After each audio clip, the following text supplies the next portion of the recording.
The open മൈക്കിലേക്ക് നിങ്ങൾക്ക് സ്വാഗതം. Social media നമ്മുടെയൊക്കെ ജീവിതത്തിന്റെ ഒരു ഭാഗമാണ്. അതില്ലാതെ ചിന്തിക്കാൻ പോലും പറ്റില്ല, അല്ലേ? ശരിയാണ്. പക്ഷേ അതിനൊരു ഇരുണ്ട വശമുണ്ട്. നിങ്ങൾ ഞങ്ങളുമായി പങ്കുവച്ച ഈ റിപ്പോർട്ട് തുറന്നുകാട്ടുന്നത് ആ ഒരു യാഥാർത്ഥ്യമാണ്. അതെ, 2025 തമിഴ്നാട്ടിലെ തിരുപ്പത്തൂർ എന്ന ജില്ലയിൽ സംഭവിച്ച കാര്യങ്ങളാണിത്. ഇൻസ്റ്റാഗ്രാമിലും ഫേസ്ബുക്കിലുമൊക്കെ തുടങ്ങിയ ചില സംഭാഷണങ്ങൾ. അത് നൂറുകണക്കിന് ശൈശവ വിവാഹങ്ങളിലേക്കും കൗമാരക്കാരായ പെൺകുട്ടികളുടെ ഗർഭധാരണത്തിലേക്കും നയിച്ചതിന്റെ ഒരു ഞെട്ടിക്കുന്ന കഥയാണ്. ഇതൊരു വെറും പത്രവാർത്തയല്ല എന്നുള്ളതാണ് ഇതിന്റെ ഗൗരവം കൂട്ടുന്നത്. ഇതൊരു ഔദ്യോഗിക അന്വേഷണ റിപ്പോർട്ടിൽ നിന്നുള്ള വിവരങ്ങളാണ്. അതെ. അപ്പോ നമുക്കിതിന്റെ ഉള്ളറകളിലേക്കൊന്ന് കടന്നു നോക്കാം. തീർച്ചയായും. ഈ റിപ്പോർട്ട് വായിക്കുമ്പോൾ ഇതൊരു പ്രാദേശിക പ്രശ്നമെന്നതിലുപരി ഡിജിറ്റൽ ലോകം നമ്മുടെ കുട്ടികളെ എങ്ങനെയാണ് നമ്മളറിയാതെ മാറ്റിമറിക്കുന്നത് എന്നതിന്റെ ഒരു നേർക്കാഴ്ചയാണ്. അപ്പോൾ ഈ ചർച്ചയിൽ നമുക്ക് എന്തുകൊണ്ടാണ് തിരുപ്പത്തൂരിൽ ഇങ്ങനെ ഒരു പ്രതിസന്ധി ഉണ്ടായത്, അതിന്റെ പ്രത്യാഘാതങ്ങൾ എന്തൊക്കെയായിരുന്നു? കേരളം പോലുള്ള സംസ്ഥാനങ്ങളിലും ഇതിന്റെ പ്രതിഫലനങ്ങൾ കാണുന്നുണ്ടോ? അതെ.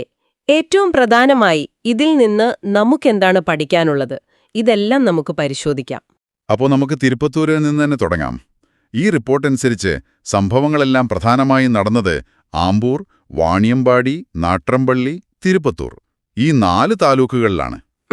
സ്കൂളിൽ പഠിക്കുന്ന പെൺകുട്ടികൾ, പലപ്പോഴും ഒരു 14ഉം 15ഉം വയസ്സുള്ളവർ, അവർ സോഷ്യൽ മീഡിയ വഴി ആൺകുട്ടികളുമായി പരിചയത്തിലാവുന്നു. ഈ ഓൺലൈൻ ബന്ധം പിന്നീട് അവർ പ്രണയം എന്ന് വിശ്വസിക്കുന്ന ഒന്നിലേക്ക് വളരെ പെട്ടെന്ന് വളരുകയാണ്. ഇവിടെയാണ് കാര്യങ്ങൾ ശരിക്കും സങ്കീർണമാകുന്നത്.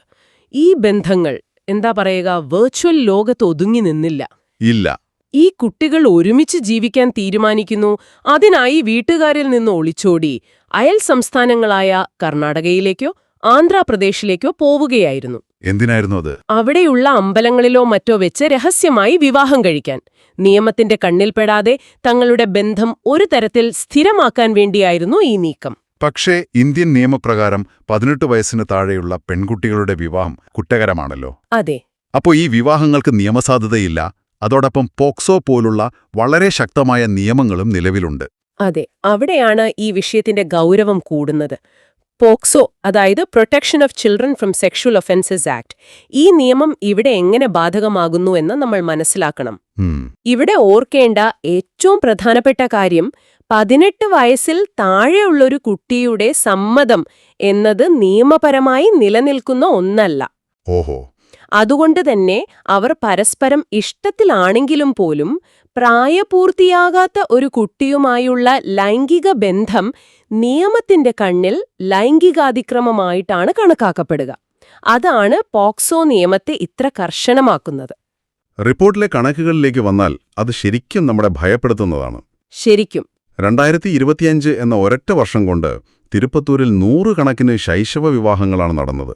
100 കണക്കിന്. ചിലതൊക്കെ ഗ്രാമവാസികളോ അധ്യാപകരോ വിവരം നൽകിയത് വെച്ച് സാമൂഹ്യക്ഷേമ വകുപ്പ് ഉദ്യോഗസ്ഥർക്ക് തടയാൻ കഴിഞ്ഞു. പക്ഷെ ഭൂരിഭാഗവും ആരും അറിയാതെ നടന്നു.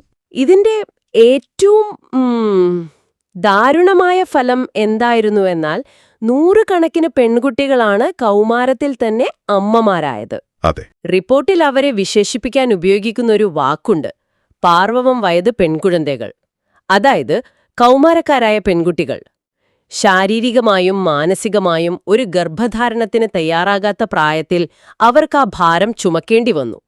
വിളർച്ച, പ്രസവത്തിലെ സങ്കീർണതകൾ, കടുത്ത മാനസികാഘാതം. വിദ്യാഭ്യാസം അതോടെ നിന്നുപോയി. തീർച്ചയായും. ഈ റിപ്പോർട്ട് വായിക്കുമ്പോൾ നമ്മളെ ശരിക്കും പിടിച്ചുലക്കുന്നൊരു ഭാഗമുണ്ട്. ഏതാണത്? ഈ പെൺകുട്ടികളെ അവിടുത്തെ സർക്കാർ ആശുപത്രികളിൽ പ്രവേശിപ്പിച്ചിരുന്നത് ഒറ്റയ്ക്കൊറ്റയ്ക്കല്ല, മറിച്ച് കൂട്ടമായിട്ടാണ് എന്ന് പറയുന്നു. ആ ഒരു വാചകം മാത്രം മതി ഈ ദുരന്തത്തിന്റെ വ്യാപ്തി മനസ്സിലാക്കാൻ, അല്ലേ? ഇതൊരൊറ്റപ്പെട്ട സംഭവമല്ല, ഒരു പകർച്ചവ്യാധി പോലെ പടർന്നു പിടിക്കുകയായിരുന്നു എന്ന് വ്യക്തം. ഒന്ന് ആലോചിച്ചു നോക്കൂ. ഒരു 15 വയസ്സുള്ള കുട്ടി സ്വന്തം ഭാവിയെക്കുറിച്ച് സ്വപ്നം കണ്ടു തുടങ്ങുന്ന പ്രായത്തിൽ ഗർഭത്തിന്റെയും പ്രസവത്തിന്റെയും ഭാരം ചുമക്കേണ്ടി വരുന്നു. വിദ്യാഭ്യാസം മാത്രമല്ല, അവരുടെ ബാല്യം തന്നെയാണ് അവിടെ അവസാനിക്കുന്നത്. അതെ. ഈ റിപ്പോർട്ട് കേവലം അക്കങ്ങളല്ല, നഷ്ടപ്പെട്ടുപോയ ബാല്യങ്ങളെക്കുറിച്ചാണ് നമ്മളോട് സംസാരിക്കുന്നത്. ഈ വിവരങ്ങൾ പുറത്തുവന്നതോടെ അധികാരികളുടെ ഭാഗത്തുനിന്ന് ശക്തമായ നടപടികളുണ്ടായി. ഏകദേശം 300 യുവാക്കൾക്കെതിരെ പോക്സോ നിയമപ്രകാരവും ശൈശവ വിവാഹ നിരോധന നിയമപ്രകാരവും കേസെടുത്തു. ചില കേസുകളിൽ വിവാഹത്തിന് ഒത്താശ ചെയ്ത മാതാപിതാക്കൾക്കെതിരെയും നടപടിയെടുത്തു. എന്നാൽ നിയമ നടപടികൾക്കും അതിൻ്റേതായ വെല്ലുവിളികളുണ്ടായിരുന്നു അല്ലേ?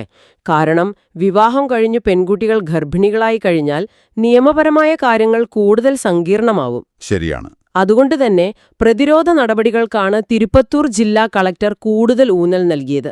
സ്കൂളുകളിലും ഗ്രാമങ്ങളിലും ഡിജിറ്റൽ സുരക്ഷയെക്കുറിച്ചും ശൈശവ വിവാഹത്തിന്റെ ദൂഷ്യവശങ്ങളെക്കുറിച്ചും ബോധവൽക്കരണ പരിപാടികൾ ശക്തമാക്കാൻ അദ്ദേഹം നിർദ്ദേശം നൽകി.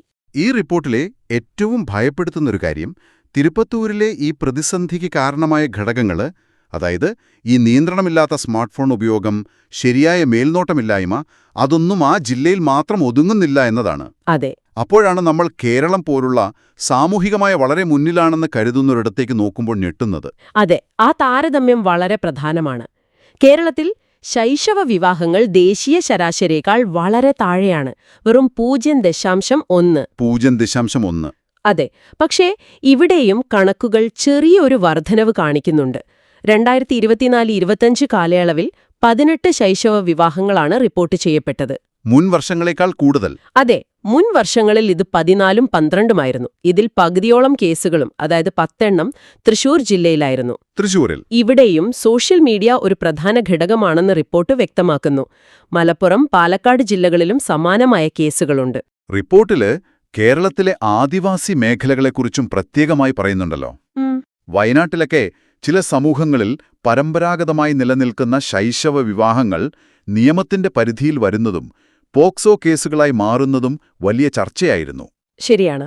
ഇതിന്റെ പശ്ചാത്തലത്തിലാണ് 2025-ൽ കേരള ഹൈക്കോടതി ഒരു സുപ്രധാന നിർദ്ദേശം നൽകിയത്. എന്തായിരുന്നു അത്? സംസ്ഥാനത്തെ പാവപ്പെട്ടവർക്കും സാധാരണക്കാർക്കും നിയമസഹായം നൽകുന്ന സർക്കാർ സംവിധാനമായ കേരള ലീഗൽ സർവീസ് അതോറിറ്റിയോട്, അതായത് കെൽസയോട്, ആദിവാസി സമൂഹങ്ങൾക്കിടയിൽ ശൈശവ വിവാഹത്തിന്റെ ദൂഷ്യവശങ്ങളെക്കുറിച്ച് പ്രത്യേക ബോധവൽക്കരണ പരിപാടികൾ നടത്താനാവശ്യപ്പെട്ടു. നിയമത്തെക്കുറിച്ചുള്ള അറിവില്ലായ്മയാവാം ഒരു കാരണം. തീർച്ചയായും. ആ വിടവു നികത്താനാണ് ഈ ശ്രമം. ഇതിനിടയിലാണ് ഇടുക്കിയിൽ ഒരു 9ാം ക്ലാസ് വിദ്യാർത്ഥിനി പ്രസവിച്ചതുപോലുള്ള ഒറ്റപ്പെട്ട സംഭവങ്ങളും നമ്മൾ കാണുന്നത്. അതോടൊപ്പം കേരളത്തിൽ മറ്റൊരു നിയമപരമായ ചർച്ചയും നടക്കുന്നുണ്ട്. ആ റോമിയോ ജൂലിയറ്റ് കേസുകളുടെ കാര്യമാണോ? അതെ. കൗമാരപ്രായത്തിൽ പ്രണയത്തിലായി പിന്നീട് പെൺകുട്ടിക്ക് 18 വയസ്സ് തികഞ്ഞതിനു ശേഷം വിവാഹം കഴിക്കുന്ന സാഹചര്യങ്ങളിൽ മുമ്പെടുത്ത പോക്സോ കേസുകൾ റദ്ദാക്കാമോ എന്നതിനെക്കുറിച്ചാണത്. ഇത് വളരെ സങ്കീർണമായ ഒരു വിഷയമാണ്. ഒരു വശത്ത് കുട്ടികളെ ലൈംഗിക അതിക്രമണങ്ങളിൽ നിന്ന് സംരക്ഷിക്കുക എന്ന നിയമത്തിന്റെ ലക്ഷ്യം, മറുവശത്ത് കൗമാരക്കാരുടെ പ്രണയബന്ധങ്ങളെ ഒരു ക്രിമിനൽ കുറ്റമായി മാത്രം കാണുന്നത് ശരിയാണോ എന്ന ചോദ്യം. നിയമത്തിന്റെ ദുരുപയോഗത്തിനുള്ള സാധ്യതകളും ഇവിടെയുണ്ട്. അതുകൊണ്ട് തന്നെ ഓരോ കേസും അതിന്റെ സാഹചര്യങ്ങൾക്കനുസരിച്ച് വളരെ ശ്രദ്ധയോടെ കൈകാര്യം ചെയ്യേണ്ടതുണ്ട്. അപ്പോൾ ഈ സംഭവങ്ങളുടെ എല്ലാം മൂലകാരണങ്ങളിലേക്ക് വന്നാലോ? റിപ്പോർട്ട് ചില കാര്യങ്ങൾ വ്യക്തമായി പറയുന്നുണ്ട്. സ്മാർട്ട് ഫോണുകളുടെ എളുപ്പത്തിലുള്ള ലഭ്യത, ശരിയായ ലൈംഗിക വിദ്യാഭ്യാസത്തിന്റെ അഭാവം, പിന്നെ മാതാപിതാക്കളുടെ മേൽനോട്ടം കുറയുന്നത്. അതെ. പക്ഷേ ഇതിനെ വെറും കാരണങ്ങളുടെ ഒരു ലിസ്റ്റായി കാണരുത്. അപ്പോൾ നമ്മളിവിടെ കാണുന്നത് ഒരു സാങ്കേതിക വിദ്യയുടെ പ്രശ്നമല്ല, മറിച്ച് ഒരു സാമൂഹിക വിടവിന്റെ പ്രശ്നമാണ്. വിശദീകരിക്കാമോ? നമ്മള് ഡിജിറ്റൽ ലോകത്തേക്ക് കുട്ടികളെ തുറന്നുവിട്ടു.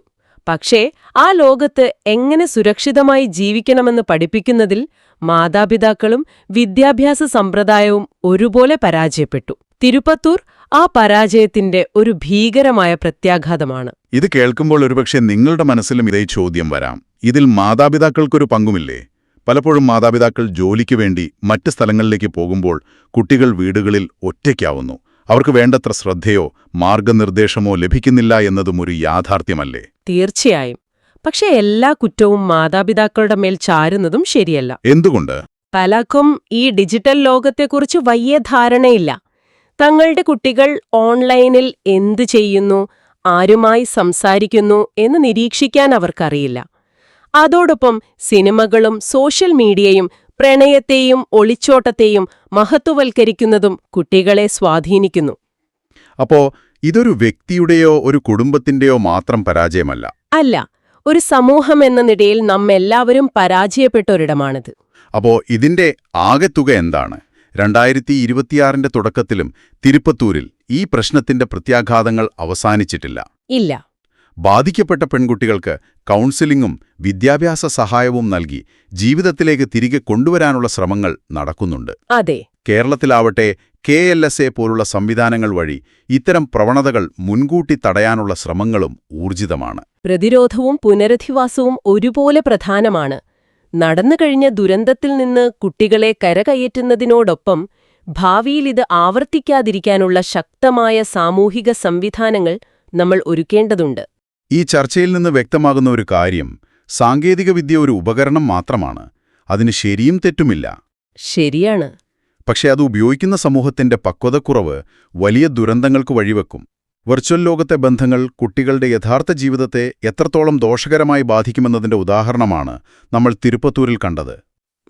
ഡിജിറ്റൽ ലോകത്തെ അപകടങ്ങളെക്കുറിച്ച് കുട്ടികളെയും മാതാപിതാക്കളെയും ഒരുപോലെ പഠിപ്പിക്കാതെ നമുക്ക് മുന്നോട്ടു പോകാനാവില്ല. തീർച്ചയായും.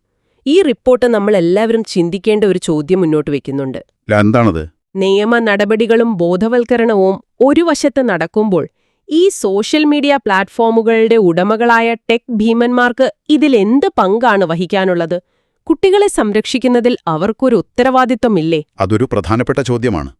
തങ്ങളുടെ പ്ലാറ്റ്ഫോമുകൾ ഇത്തരം കാര്യങ്ങൾക്ക് ദുരുപയോഗം ചെയ്യപ്പെടുന്നു എന്ന് വ്യക്തമായിട്ടും കേവലം കാഴ്ചക്കാരായി നിൽക്കാതെ ഈ പ്രശ്നം പരിഹരിക്കുന്നതിൽ അവർ എങ്ങനെ പങ്കാളികളാകണം? ഒരു അക്കൗണ്ട് തുടങ്ങാനുള്ള പ്രായപരിധി വെറുതെ ഒരു സംഖ്യയായി മാത്രം ഒതുങ്ങുമ്പോൾ കുട്ടികളുടെ സുരക്ഷ ഉറപ്പാക്കാൻ അവർ എന്ത് നടപടികളാണ് സ്വീകരിക്കുന്നത്? നിങ്ങളിതിനെക്കുറിച്ച് ചിന്തിച്ചു നോക്കൂ.